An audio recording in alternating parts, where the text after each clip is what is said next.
I'm actually really humbled to be here. I've been watching a lot of the presentations going on, and I kind of feel like I might not be in the same league as some of these other guys, but I'm going to do my best. As Charlie mentioned, I am with the Washington Humane Society in Washington, D.C. We recently merged with the Washington Animal Rescue League, and I'll talk a little bit about that in a second.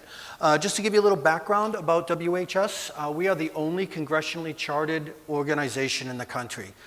So what that means is that if we want to change our bylaws or our structure, Congress has to act on it. So if we all know how easy that would be. We're not going to be changing much with the merger. But we were founded in 1870 to investigate and prosecute animal cruelty in the District of Columbia. That is our only jurisdiction. We've had the contract with the city for animal control services since 1980. So we do all the animal control in the city. And in 2007, we underwent a major transformation. A new CEO was named, Lisa LaFontaine, who is one of my heroes. She's amazing. She brought me down. I had worked with her in New England. And she brought me down to DC with her. In case you can't tell by my accent, I'm a Boston boy. So when I say here, I could be meaning here or here. Deal with it. So in 2007, she invited me down to the Washington Humane Society to help her with the transformation of the organization. And in 2016, we merged with, is this annoying? It sounds a little annoying up here. Anyway.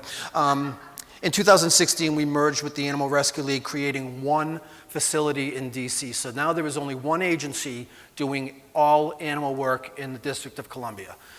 So in 2007, this is what I came down to work with.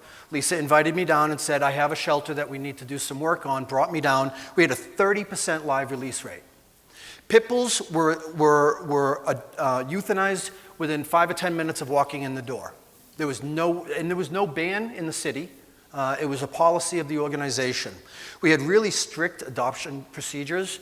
Now I know some of you, this gets controversial when I talk about them, but it was almost impossible to adopt an animal from us. And when we were taking in about 12,000 animals a year, you can't have too restrictive of policies. TNR was simply a pilot program, and the restrictions on that were you had to have dedicated caregivers. You had to have a number of cats in the colony. You had to know every cat in the colony. If the caregiver was going away for the weekend, you had to designate someone to be the caregiver while you were away. It was difficult. We had very limited off-site adoptions, very limited foster program, barely transferred any animals to any rescues or any other partners. One of the things that really got me was that we had what we referred to as pick-up give-ups. Any time of day or night. We're a 24-hour facility. We're staffed 24 hours a day, 7 days a week, 365. A member of the public could call us and say, I don't want my animal anymore. And the only question they would be asked is, what's your address? And we would send an officer over and pick the animal up and bring them in. Never asked why. Never asked, is there something we can do to help? And we had an outdated facility. The facility that we were working out of was the City Pound.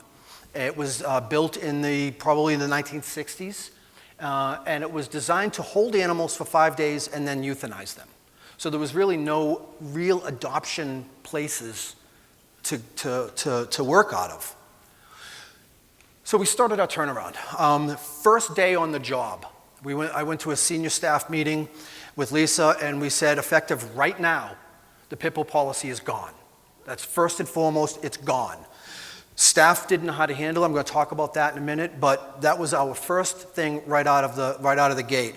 Then I was a lobbyist before with the Massachusetts SPCA for a while, so part of my responsibilities was to look at the DC laws and go start working on changing those. Changing our internal policies. The community hated us. I mean, we were the stormtroopers that came and took your animals, and you never saw them again. You never knew why they were taken, and they would die. So we had a real lot of hatred in the community, a lot of resentment. And we weren't doing anything positive in the community at all, so we had to change that. There was actually a bill in City Council to ban pit bulls in the city. And the chief advocate of that was the Washington Humane Society and one City Council member who relied on us to push this bill and lobby for it. I had the pleasure of going into the City Council member within the first week of my being on the job, introducing myself and telling him no longer were we not supporting the bill, but that if he doesn't pull it out of committee, that we're going to publicly go after him and make sure he doesn't get reelected.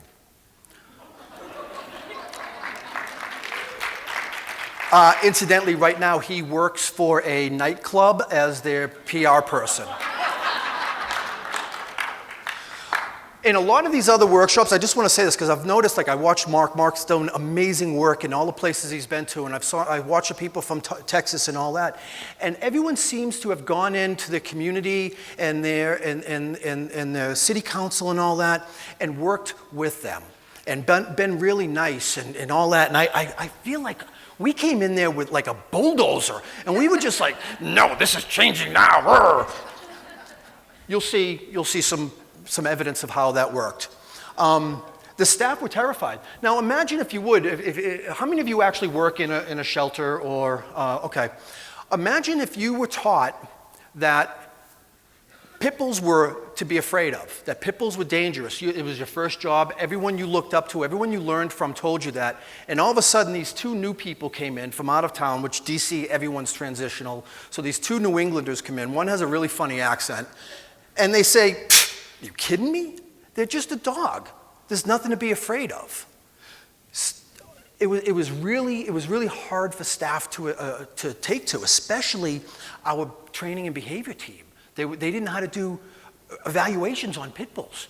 And the adoptions teams, they were afraid that they didn't know how to do an adoption. How do you adopt out a pit bull? And my take on it was they're just dogs. Do it like you would any other dog. And that's what we kept pushing. And that was our theme, that not only with pit bulls, but with every single animal that came in, every single animal is an individual. There's no groups anymore. Everyone is an individual. So, and they were also worried very much about, we have stacked kennels already. How are we going to now take this very large population of animals that we used to never have to worry about holding and add them to our population? So these are some of the things that we had to deal with staff and just reassure them. And there were staff, we had to go out and find some staff, especially the ones who are more influential than others, that kind of smirked and said, yeah, I've always labeled some pit bulls as Labradors or boxers to get them through. They're everywhere. Even though they weren't supposed to, they risked their job to get these animals adopted. And those were the ones that we held up. We said, these are the people that you want to emulate. These are the people that you want to be like. So in 2010, I was able to change a significant amount of laws in DC. One of them was that we mandate the reduction of euthanasia in the shelter. And what that did was that gave me the opportunity to go to City Council and say, in order for me to enforce this law, I need more money. I need more money for my budget. And it was successful. They wanted to, the pit bull ban was for a dangerous dog ordinance. They thought it was going to be, solve the dangerous dog problem. So I rewrote a bill for them that put an effective and enforceable dangerous dog law into place that does not have anything to do with breed, has only to do with the actions caused and what to do with them short of just taking and killing them. So now the owner of a dangerous dog has an alternative to euthanasia. TNR provision, which I'll show you in a second. And there were a lot of cruelty laws that were outdated, that we updated. One of the things, too, is I'm a big advocate for wildlife, urban wildlife. So when I talk about no-kill and live release rate, I'm also referring to wildlife as well. Because, again, every animal is an individual, and that goes for, in my world, a raccoon, a possum, a cat, a dog, a pit bull, a feral cat, a neonate. They're all the same. They all deserve the same level of protection, and they all deserve the same resources that we can give them. So I always throw that in there. Thank you. Thank you. So get this. In 1929, the law in DC was basically for us to round up every stray cat we find and kill them. Even if you found a stray cat, you can bring them to the shelter and they'd be killed. No hold time, no nothing. Just euthanize them, which is insane. So I actually used this law to our advantage with TNR, because I went to city council and I said, since 1929, we've been trying to address the feral cat population in the city by killing them. It didn't work. This does work. So now TNR is the preferred method of controlling feral cats in the District of Columbia. Again, we use this now when someone calls and says, I want these damn cats out of my yard. Well, we can't, it's the law.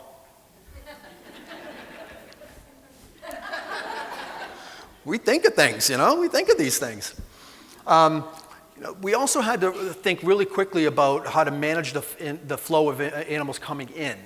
Because that was our biggest problem. They were coming in all the time, constantly coming in.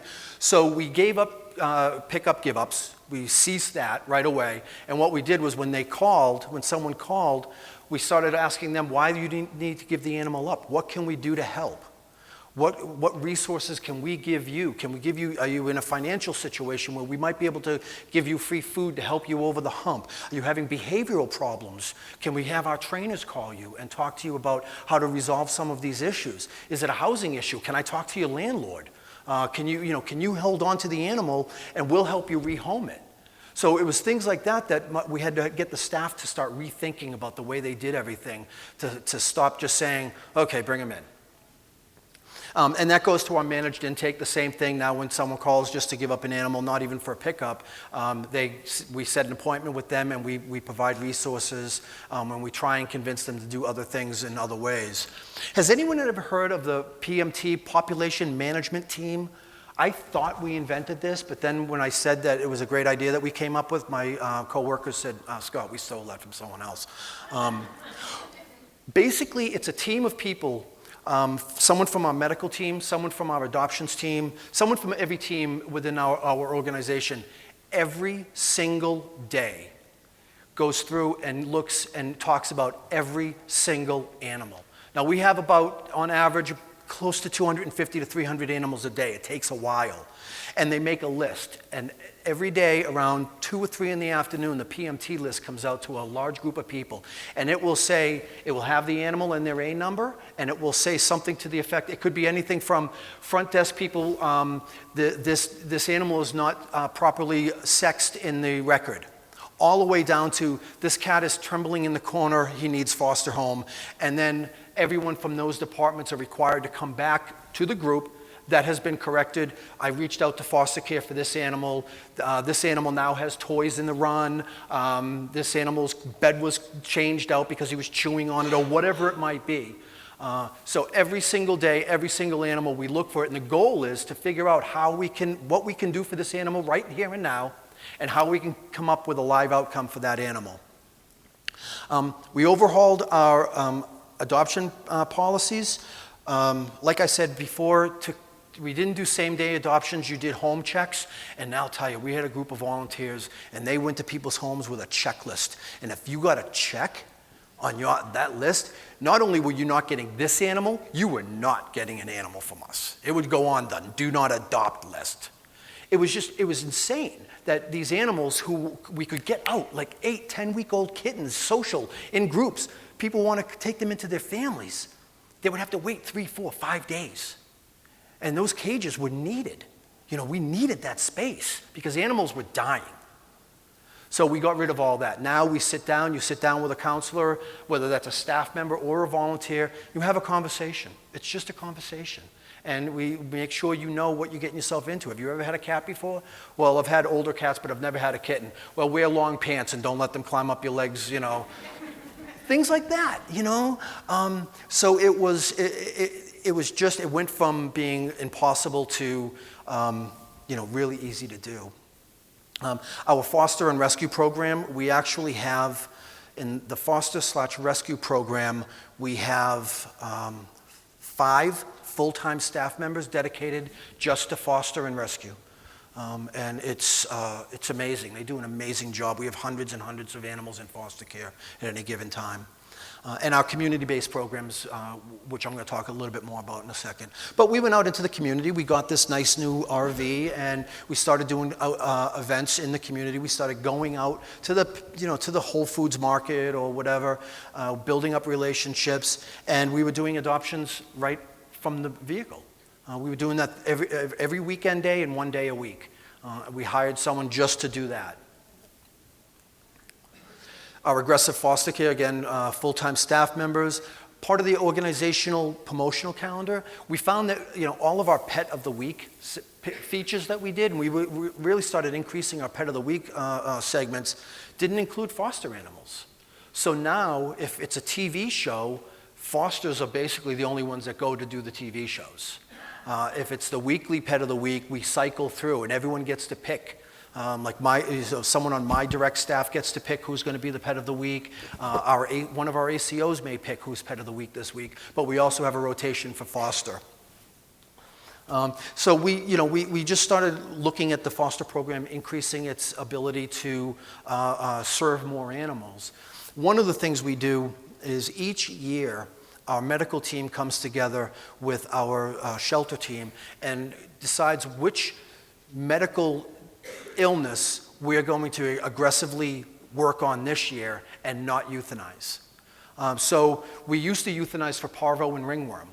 I think 2 years ago, parvo and ringworm were the organizational priority. We will not euthanize for parvo or ringworm, and we stopped euthanizing for those diseases, and we started dedicating more and more resources to those.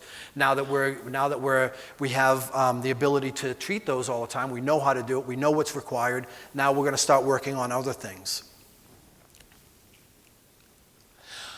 Increasing our reputation in the community was really important, as I mentioned, because we can have all these wonderful animals available for adoption, but if no one comes, if no one likes us, if no one wants to talk to us, we're not going to get them out. So we had to start doing more and more in the community, especially with our PR, and we revamped our whole PR campaign, and this was one that we came up with. DC loves DC animals, adopt DC.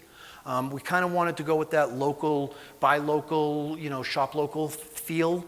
So yeah, it worked. It was really successful. If you saw it's on our vans. We put it all over the place.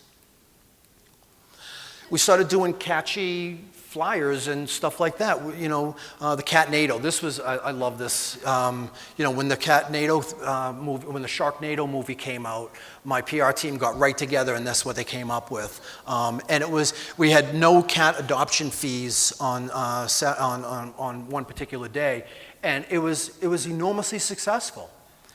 And we also had to put in down here at the bottom, you can't read it, but it says standard adoption procedures apply. Because people were calling us screaming that we were giving cats away and we were going to give kittens away to people who own snakes and dog fighters, and you still had to go through the whole adoption process, so we started putting that on there. To promote spay and neuter, the cherry blossoms in DC, has anyone ever seen the cherry blossoms in DC? They really are beautiful. They really are spectacular, and DC is very proud of them. So we jumped on that. It's not the only thing blooming in the spring. So we promoted our spay-neuter services with that, right? Our PR strategy completely changed. We never show animals behind bars. We don't show animals that are, like, if you don't adopt this animal, he's going to be euthanized. We stopped doing that because we wanted to present animals in a way that showed what they would be like if they lived in your house. So we went from a sad dog behind the cage to that same dog on a couch laying on his back, getting his belly rubbed. It worked. More people came in to adopt for that because they could see what it was like. They could see what that animal was like in that situation. So the only time we did was when we needed foster homes and people turned out. Every time we were in desperate need of a foster home, we would go out and say, we need foster homes. We never said, if we don't get foster homes, animals are going to be euthanized. We never had to, but they came. And we always did, we ended every single week, and I think we've since stopped this, but on Facebook, every Friday afternoon, our last post of the week was an alumni update. And it just showed, it was a happy story. It showed an animal that had been adopted that week in his new home with his new family, running and playing in the yard or what have you. And we just wanted it to be like, wow, that could be me. I'm going to get out and adopt this weekend. So working in the community, as I mentioned, we oversee all of the animal control. So I have 8 animal control officers for all of DC, 3 animal control investigators, and 5 animal cruelty investigators. We respond to 18,000 calls a year, and we are on duty 24 hours a day, 7 days a week, 365. It's an insane job. We've been fighting to try and get more officers on the field, but believe it or not, 8 is 2 more than I had when I first got there, and I didn't have any investigators, and I only had 4 cruelty investigators. So we've already made improvements on that. So community cats. I am a big feral cat guy from years back. So part of the draw for me to go to DC was Lisa said, if you come down here, this is what you'll have. We have a TNR program that I really want to be a TNR program. Cut loose, do what you want. So I have 4 full-time people now focusing on TNR in the city. We're doing targeting right now. If you guys are going to be here and if you're interested in TNR, I know Brian Cordes is going to be presenting on TNR, on targeting TNR. Go see it, it's amazing. He used to work for PetSmart, who gave us a bunch of money to do TNR. We do over 2,700 TNRs a year, and we're constantly trying to grow that up. We provide free services for the community. So if you have a colony in your backyard, we'll help you trap them, we'll work with you, we'll give you supplies, and we'll vaccinate and sterilize them all for free. No cost. One of the things we did was there was a lot of people who, as we started growing, people were complaining. So we placed a heavy emphasis on conflict resolution. So we could actually go to people's homes who were complaining about the cats, and we would work through the problem.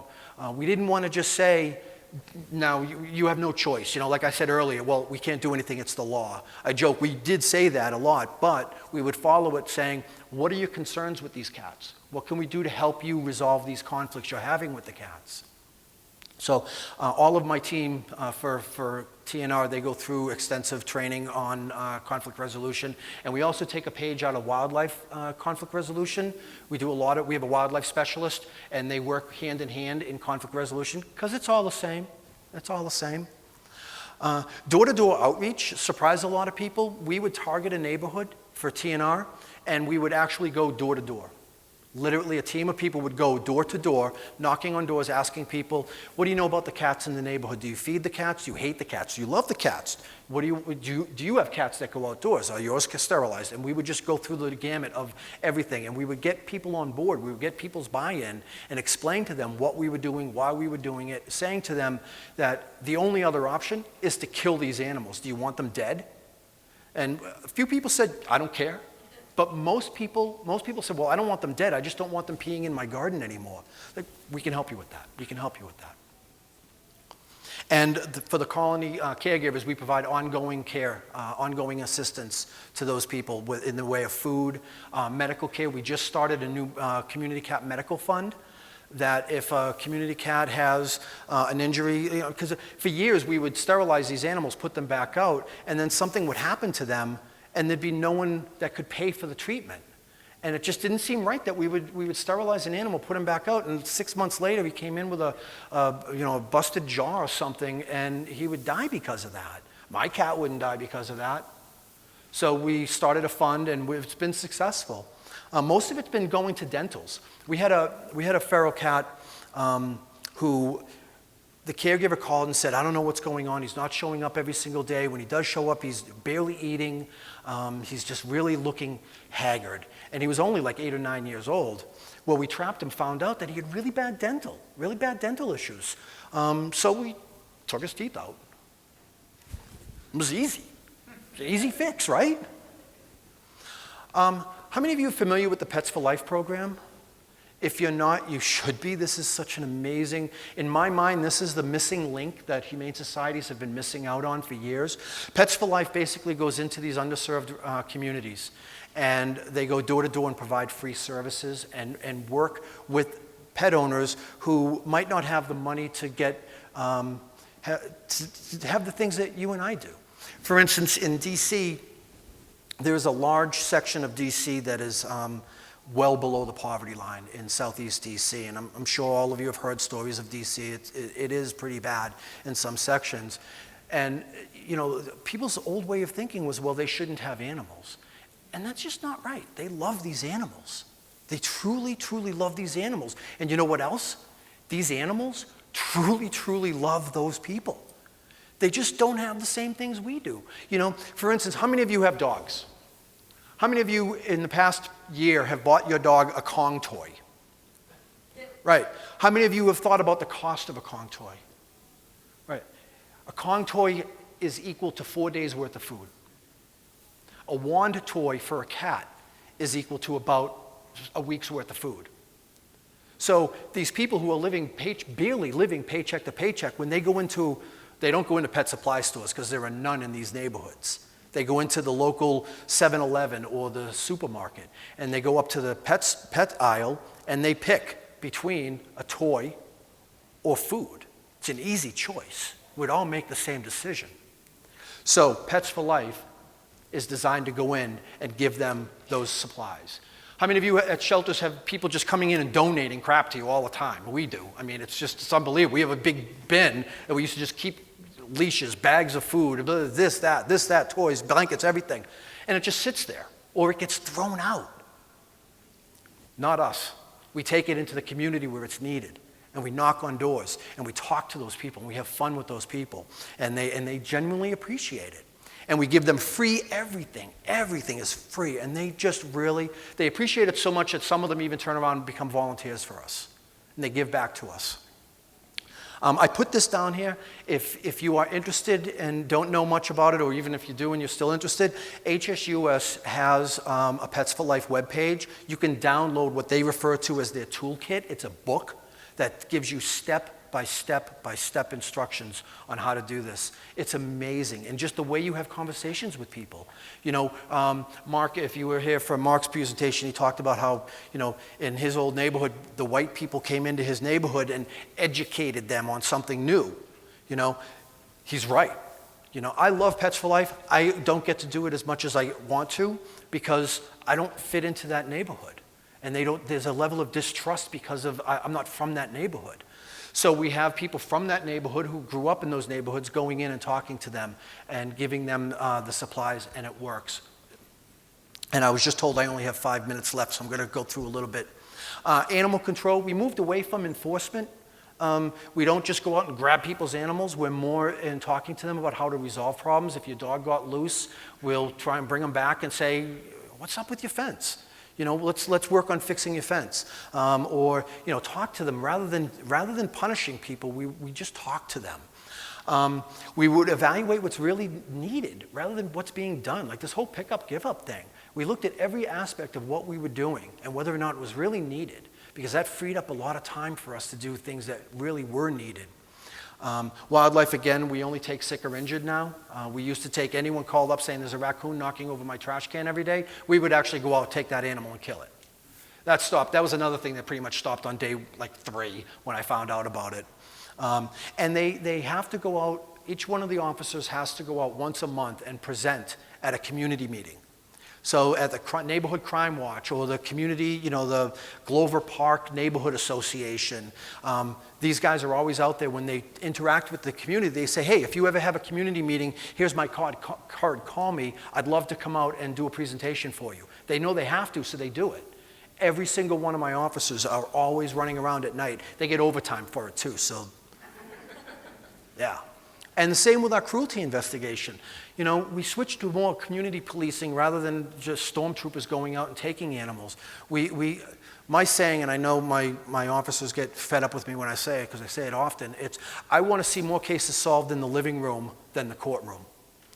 Because most of the cases we investigate don't belong in a courtroom. It's not real, like, intentional horrific cruelty. I mean, we get those, and there's no room. I mean, we have zero tolerance for that. We'll take those animals, and you are going to jail. We get really good sentences. We had one guy who did something totally horrific, and he got 2 years in jail to serve, not suspended like most people get. But so we do really, really good in the courts. Again, they have to present. The cruelty investigators have to present. And we evaluate trends and strategize solutions, which they've never done before. So we came together as a team and said, what's going on? Well, in this area of town, we have a lot of abandonments for some reason. Let's find out what's going on. And we found out that public housing didn't allow pets, and they were closing down public housings, and people are getting shuffled around. And when they get shuffled around, they were just dumping their cats. They were abandoning them because they were afraid of getting caught with a cat. So we worked with them. We tried to figure out ways of working. Right now, we just implemented a pets in housing program, and we're working with DC Housing Authority to allow pets. And we are that close, that close. Thank you. Thank you. I know I'm running out of time, so I'll just go through. There were some obstacles we hit, cost considerations. If a dog got hit by a car and his pelvis was broken, 7 years ago, we would have euthanized that animal. Now we treat them.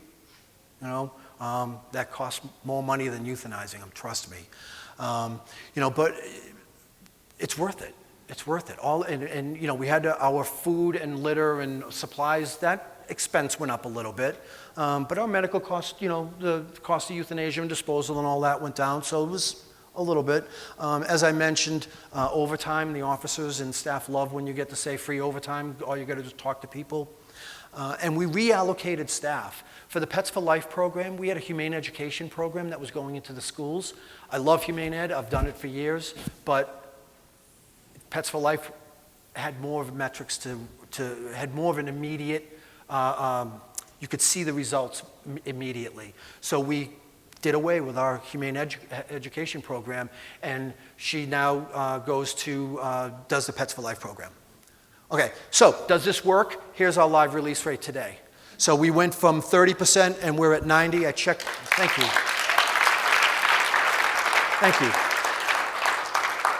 I checked yesterday, we're at 92. So for the year, we still have July and August and all that, but we're optimistic we're going to stay up around in the low 90s to 90% for the end of the year. So I have run out of time, and I just wanted to share my babies.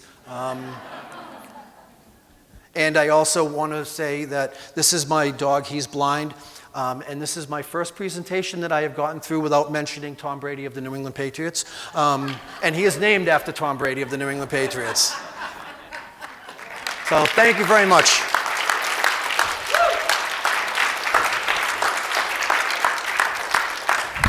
So let's give another round of applause to Scott and what he has accomplished for our nation's capital. It's really, really incredible work. Thank you. So thank all of you for being here. Scott shared with you policies that work, policies that have transformed his shelter and transformed the nation's capital. What I'm going to do is less exciting. I'm going to teach you all to be lobbyists. Who came here to be a lobbyist? All right. Who wants to be a lobbyist? I need more hands up when I ask that question. If you want to call yourself a citizen activist, that is okay. But I want to re-empower the word citizen lobbyist because ultimately that's what we're going to do. So what I'm going to talk about in our strategy session here are shelter policies, and how to change them ultimately. What are the governing structures we're working with to change those policies? And how do you engage your community to get their support in order to change those policies? So what are shelter policies? So ultimately, shelter policies are the written procedures outlining how shelter staff must perform their job duties in a variety of situations. A shelter's policies dictate how animals are cared for, the adoption procedures that we go through, impoundment requirements, volunteer duties, and all other aspects of shelter operations.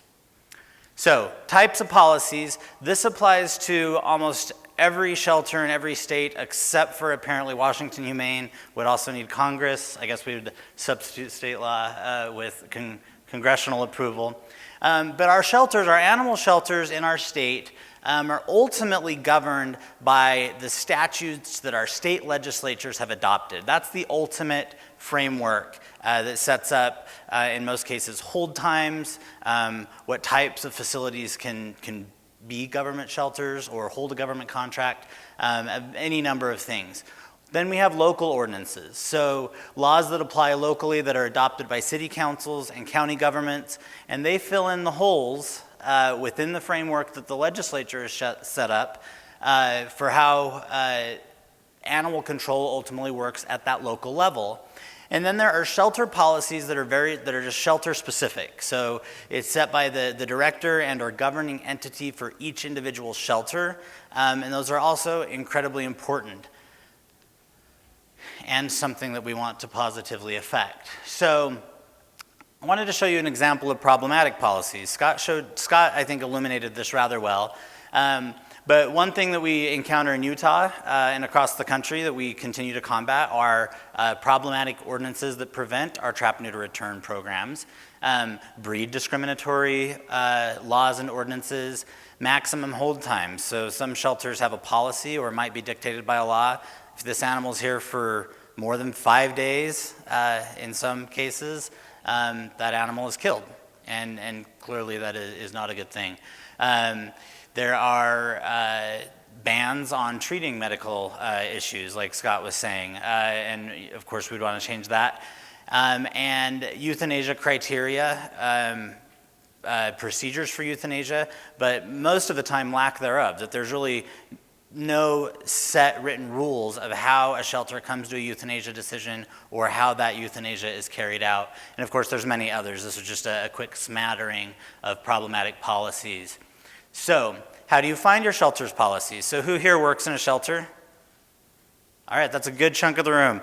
Keep your hand up if you know how to reference all of your shelter's policies.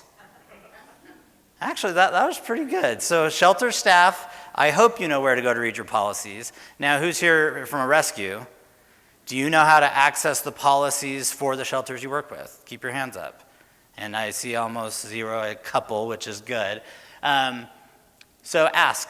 So ask the shelter employees. They seem to know where they're at. But that's really the first step. So if you're really wondering, what are the policies my shelter operates under, it's really not a secret, especially if we're dealing with a government shelter. Those procedures have to be made public. They might not make them totally available, but if you ask the shelter, they're going to tell you how to get them.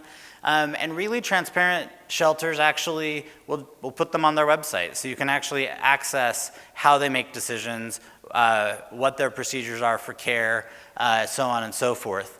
And then also your local cities, almost every small town in Utah, when I'm trying to figure out what are they doing in Erda or Payson or Logan, you can go to their city's website, and the city code's right there. So I can see what their ordinances are and what we potentially need to change.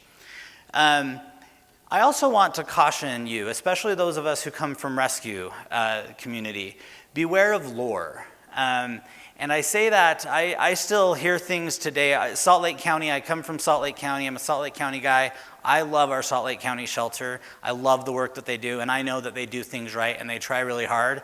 But then I still encounter people who tell me what they're doing wrong, and that they have this policy, that they're doing X, Y, and Z, and a lot of times it's not really true. So that's why I say ask, actually look at the policy, the written policy, and don't just go with hearsay and gossip when we're trying to figure out what needs to change in terms of our shelter policies. So, governing structures, who is setting those policies for those entities? So we have various types all across the country. Even within Utah, there are so many different types of governing structures for our shelters that it gets incredibly confusing. But ultimately, I believe this isn't the case in every state, it's animal control and sheltering becomes a local government responsibility. The state, we don't have state animal shelters, we have city and county animal shelters. And that really, it kind of takes two routes. We have shelters that are owned and operated by the public, by our local governments. And And that can be a city, a county, and actually in many cases a special district as well, is something we see in Utah quite a bit and elsewhere in the country. And then we also have private shelters that contract with those governments, and we also see that in Utah. Humane in Logan, I see in the room, is an example of that. So you can have a Humane Society or an SPCA that holds a government contract and shelters on behalf of that government. Whoops. So for the public shelters, if we want to change how they operate and move their policies to a more progressive state, it's ultimately elected officials, it's politicians, it's clowns like me that sponsor ordinances and put those policies into place. So you've got, at a city level, if you've got a city shelter, it's those city council members. If it's a county shelter, it's either your county council or more commonly a county commission or county supervisors, depending on how your county governments are set up in your state, or a special service district board, which I find to be sometimes the least transparent and hardest to work with because they're somewhat nebulous, but even if it is a special service district, there is a board that is setting the policies for that shelter. Private shelters, it's kind of both. The private shelters are still going to follow the rules that local government wants, but then they do have autonomy within their structure. So as Scott was referencing, the shelter can sometimes go further with bad policies than what the elected officials have put into place. But hopefully we can encourage a model where the shelters are putting even better policies in than what the elected officials have mandated. So, lobbying, how do I contact your policymakers? So, local elected officials are the most accessible politicians in the country, right? And they have the most impact on your lives and on animal sheltering, and they get the least amount of attention. So if a local elected official gets 10 phone calls on something, that's a really big deal, right? So you really need to look at contacting those individuals. I know I list website a lot, but it is a modern era, and I believe you all probably have website access on your smartphones today. And again, just like cities advertise their city code, they also will share contact information for all of their elected officials. So it's easy to email or find a phone number there to find out who they are, how to contact them, and also how to find out when their meetings are. Most local government entities have public comment period. I spend a couple hours each week getting yelled at by members of the public that just want to get something off of their chest, but you can actually organize around that time and really be effective. If we're dealing with a private shelter, they're going to have a board of directors. If it's not listed on their website and not easily accessible, well, we do have phones still, so you can just call the private shelter and ask them, hey, who's on your board? And if I wanted to reach out to them, how would I go about doing that? And that's how you find the information. So, engaging your community, because the best way to lobby or to be an activist is to have more people on your side that are going to use that contact information, and encourage those policy changes. So social media is perhaps in 2016 the quickest way. I still don't know if it's the most effective. I'm still kind of old school, but it's definitely the quickest way to rally people to your cause. And again, just make sure it's accurate and not lore if you're advocating for something. Traditional media, PR, press releases, getting traditional media involved. Creating a coalition of community partners. You hear in Utah and in NKLA, we talk about coalitions quite a bit, but it is really effective. In Utah, when we passed our non-discrimination, or our BDL ban at the legislature, it was done so really because we had a coalition in place that helped us lobby all of the legislators across the state, and we pulled off something a lot of people didn't think we were able to do. And you really need to tell your story, share your passion when you are approaching policymakers. A personal story goes a long way in that activist lobbying role, because it provides not just education, but an emotional attachment for the policymakers. So I always like that approach. So it's also great to find an elected official ally or elect one. So look at your local governments, if that's who you're working with, and just find out who has animals, right? So who's already taken that step to have an animal in their home. They're probably going to understand that emotional connection and sympathize with animals that might be dying in your shelters. Who volunteers, who's sympathetic and responsive. I was pegged before I was elected to the Salt Lake County Council as the animal guy, and I didn't even know it. But I was a foster home for a rescue, and people knew I was sympathetic. And like the week after my election, the director at Salt Lake County asked for a meeting with me, and I thought, well, this is how this works, I guess. So met with that individual, and she had a whole package of ordinances she thought that I should run right then as a freshman council member, and I did. And we got them passed, and now Salt Lake County is no kill. But you also, in an electoral process, thank you. But in an electoral process, that can also be a very educational process for candidates. As I've said before, a lot of politicians, especially at the local level, or any level really, but are not running on an animal welfare program, unfortunately. And so the sheltering aspect of municipal government is one of hundreds of different things that they're going to encounter and be setting policy for and adopting budgets on. And a lot of times it's not at the forefront of their thoughts. So it really is an educational process. And being a candidate, frankly, is when we know this, politicians are the most responsive, right? So utilize the election period to educate candidates. So when you're working with policymakers, the goal is education, and you really need to know your argument. So make sure you yourself are well researched and that you are using facts in your argument and examples like Washington Humane, the great things that they have done in their shelter. So in most cases, we know what we're advocating for works. We just need to change a policy or an ordinance or a law to get there. Utilize those elected official allies and those that you have educated. Because even if you can get one member of a council to be on your side, council members spend a lot of time together. And so even if they come from different political philosophies, just those personal relationships can start to break down barriers and produce allies. I use the example of Sandy City, which is a suburb here of Salt Lake, had a kill shelter, and one new council member got elected, and she wanted to change that. And initially everyone's like, oh, it's Sandy, they're just so hard, it's so hard in Sandy, it's never going to change in Sandy.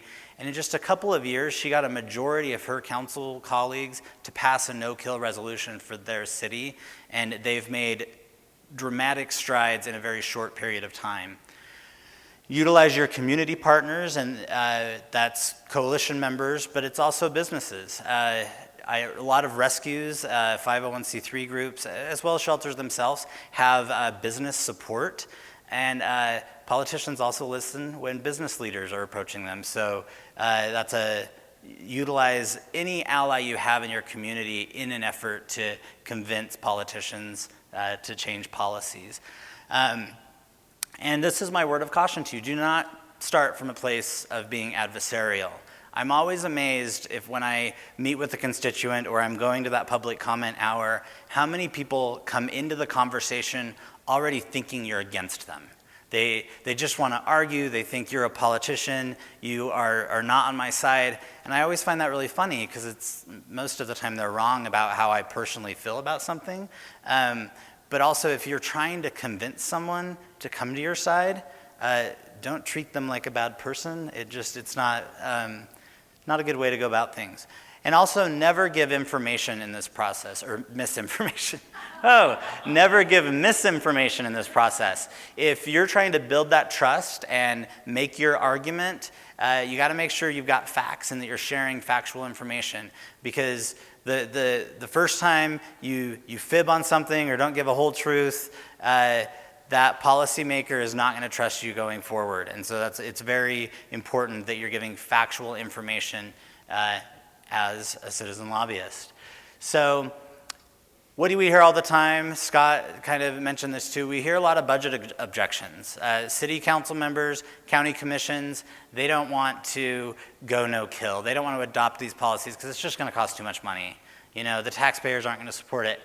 Reality, in most cases, it's not a drastic increase to your budget to change these policies. Now, sometimes it could be if we are going very, if we're raising the bar incredibly high, but simply deciding that you're not going to have maximum hold times, it's pretty de minimis in increasing that kennel care for a few days here and there.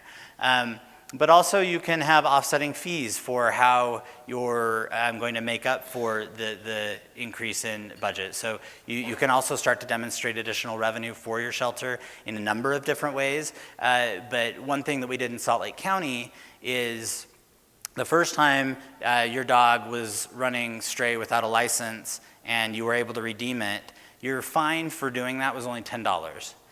The second time it happened, it was $300. So if you're going to keep utilizing the shelter and the resources of the shelter, you're going to have to help pay for that ACO's time for picking up your stray unlicensed dog. So that's what I mean by the offsetting fees.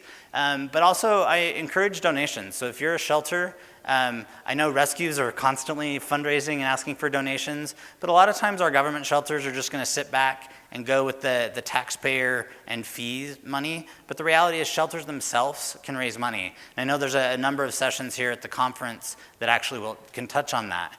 And also seek alternate forms of revenue. There are lots of grants. Petzval Life was just one example that was put out there. Be creative. Pit Crew and Cat Crusader, those are two programs that Salt Lake County put in place to help with some of their difficult populations. And I personally bought like 10 Pit Crew shirts that raised money for the shelter because the logo for the Pit Crew looked like my Pit Crew adopted dog.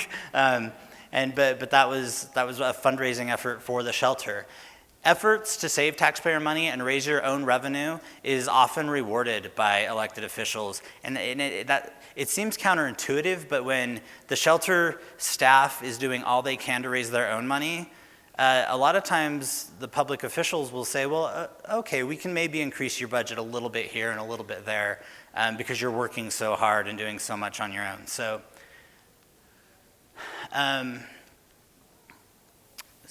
we're going to get to questions here. I'm going to just go really quickly through this last part. But Davis County, which is a suburban county just to the north, it's actually 17 cities served by one animal services agency, and they had approximately 2,300 cats going into their shelter each year. And prior to 2014, their save rate for cats was between 14 and 27%. So, you know, a pretty sorry state of affairs. And most of those cities had ordinances in place that prohibited TNR and SNR out of their shelter.